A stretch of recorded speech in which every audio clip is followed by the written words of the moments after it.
Rais wa Senegali Bassirou Diomaye Faye amemfuta kazi Waziri Mkuu Ousmane Sonko baada ya miezi kadhaa ya mvutano uliokuwa ukiendelea baina ya wawili hao. Uamuzi huu umetangazwa siku ya Ijumaa ya Mei 22 mwaka 2026 na Katibu Mkuu wa serikali Bwana Omar Samba, ambapo mara tu baada ya tangazo hilo wajumbe wote wa serikali wametangaza kujiuzulu. Hii sio mara ya kwanza kwa Sonko kufutwa kazi serikalini, kwani aliwahi kufukuzwa akiwa mkaguzi wa kodi baada ya kumtuhumu afisa wa ngazi za juu kwa tuhuma za ufisadi.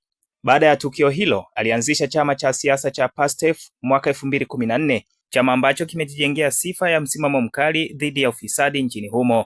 Kiongozi huyo mwenye umri wa miaka 51 alionekana kuwa na mvuto mkubwa kwa vijana wengi wa Senegali waliokuwa wamekata tamaa na mfumo wa kisiasa, kiasi cha kumpachika jina la utani la Sonkomania linaloelezea nguvu ya ushawishi wake. Mnamo mwaka 2019, Sonko aliandika historia kwa kuwa mgombea mdogo zaidi kushiriki uchaguzi wa Senegali akiwa na umri wa miaka 44 tu, ingawa alimaliza katika nafasi ya 3. Katika uchaguzi wa mwaka 2024, alizuiliwa kugombea uraisi kutokana na hatia za kashifa alizokuwa akizitoa, hivyo akaamua kumuunga mkono mwanachama mwenzake wa PASTEF Bassirou Diomaye Faye, ambaye ushindi wake wa awali ulihusishwa kwa kiasi kikubwa na ushawishi wa Sonko. Baada ya ushindi huo, Faye alimteua Sonko kuwa waziri mkuu, lakini wawili hao baadaye walitofautiana kuhusu mwelekeo wa serikali na pia kutokana na ukosoaji wa wazi wa Sonko kwa rais huyo.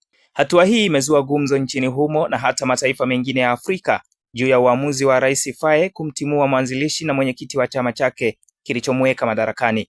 Wachambuzi wengi wa siasa wametoa maoni yao, huku wengi wakisema huenda Faye akashindwa kinyang'anyiro cha urais mwaka 2029, kwani Sonko ana ushawishi mkubwa zaidi ndani na nje ya chama.